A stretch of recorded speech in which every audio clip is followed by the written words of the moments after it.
Marletto, discussing the constructor theory she developed with David Deutsch, draws a distinction we think the whole of AI architecture should be held to.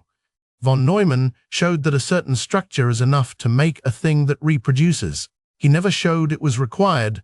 That gap is the difference between an engineering result and a law. At Saluca Labs, we want to apply this test to our own work, because we come out on the weaker side of it. We would rather say so than be caught assuming otherwise. Constructor theory expresses physical law in an unusual currency. Rather than initial conditions plus dynamics, it states which transformations are possible, which are impossible, and why.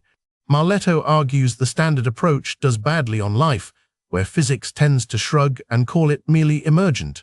The constraint question is the one she cares about. Never mind how life evolved here.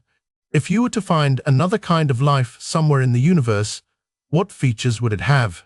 That is a question about necessity, not accident. The historical seam is what made us sit up. Von Neumann invented constructors because a universal Turing machine cannot be programmed to create a replica of itself. The living cell, he found, is more general than a Turing machine.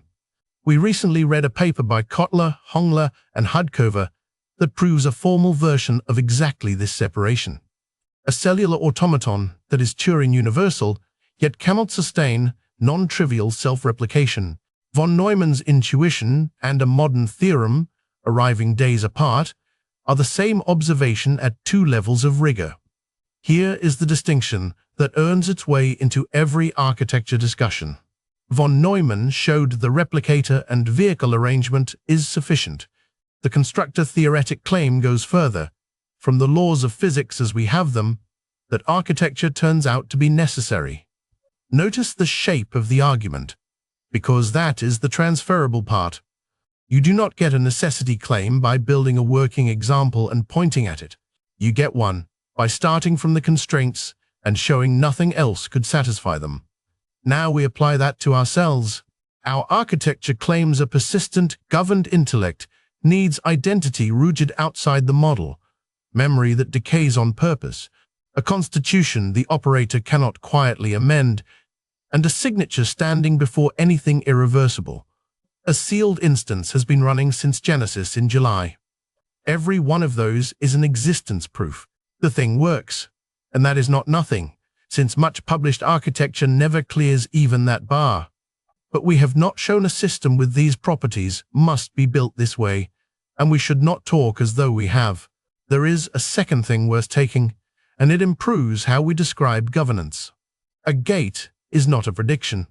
When we say an irreversible action cannot execute without a human signature, we declare a class of transformations impossible, not unlikely. Our 12 principles fit this reading.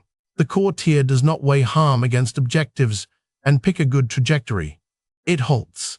Its being sealed is what keeps that statement about the impossible true.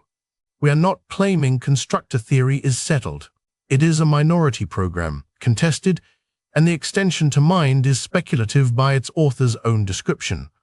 Our argument does not depend on it being right. It depends only on the sufficiency versus necessity distinction, which stands either way.